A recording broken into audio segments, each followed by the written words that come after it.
Welcome everybody. Today we're going to see a brief demonstration of Netskope integration with Demisto.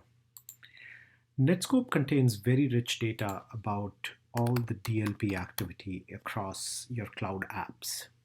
With Demisto's integration with Netskope, we are able to fetch critical alerts and events based on different queries. And these queries could be about DLP or different other policy types that are supported in Netskope.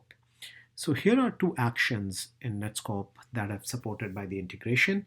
One is getting details about all Netskope alerts, and the second is Netskope events. Let's quickly see a very powerful, simple playbook for DLP investigation that we have created using the Netskope integration in Demisto. So here you see the first step is we go ahead and get details about the alert from Netskope. And we're using a very simple query that whatever attachment is part of this particular playbook or particular incident, that will be used to query Netskope. Once we query all the alerts, we see if there is any alert found.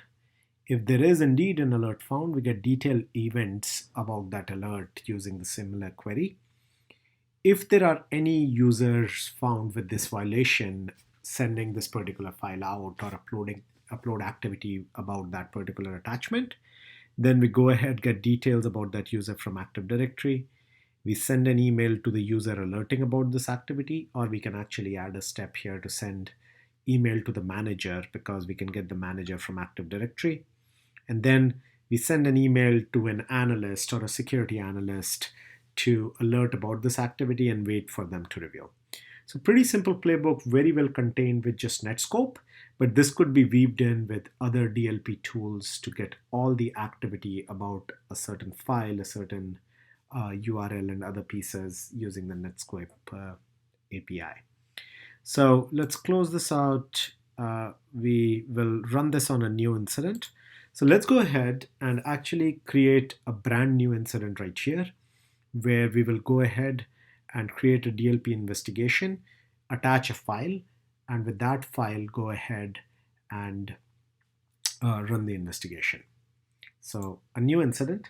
Usually this step will not be a manual step. The alerts will come in from your SIM or from your DLP tools, which are already detecting some kind of suspicious activity. And you will then start to investigate either about a user or a file name. Here we're going to manually create this incident. So we call it DLP investigation, and we're going to go ahead and add an attachment. So we drop a file here.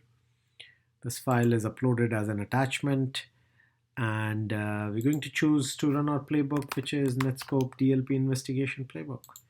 And this is how easy it is to create an incident and start a new investigation. So you see right here, a new investigation has been created and our playbook has started to run and get all the data from Netskope.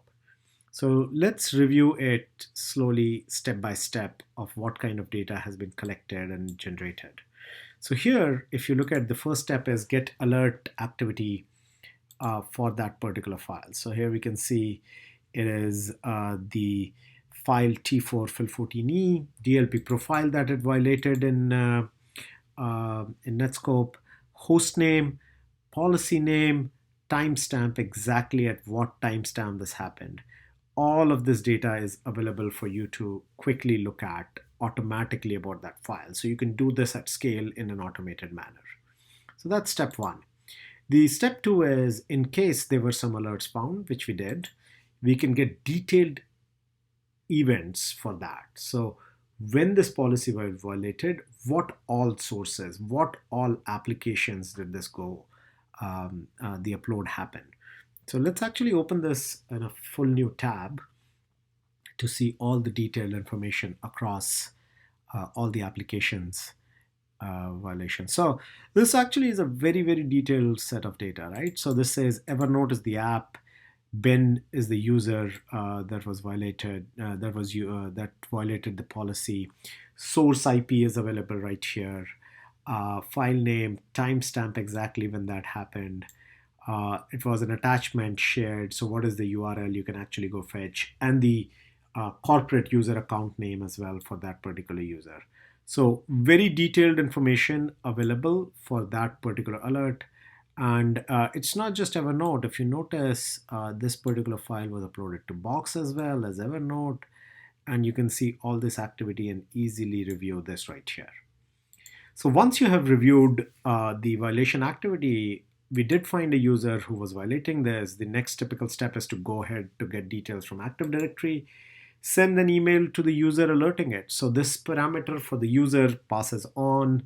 We find who's the user violating it, so we can send an email to that particular user. Then we can send an email to the analyst for review. Here I've put in my email address for review, and then we pause. So here what's happening is the analyst is now waiting for, the system is waiting for analyst to review all this activity, at which point of time analyst can mark it as a closed incident, take the note, says, found the problem bin, uploaded the file by mistake, he has been notified, right? And we can then go ahead and mark this task as completed, which will then complete this, and all tasks get completed. So this is a quick overview of how Netskope API can be used for fetching detailed information in part of your DLP investigation. Thank you for listening.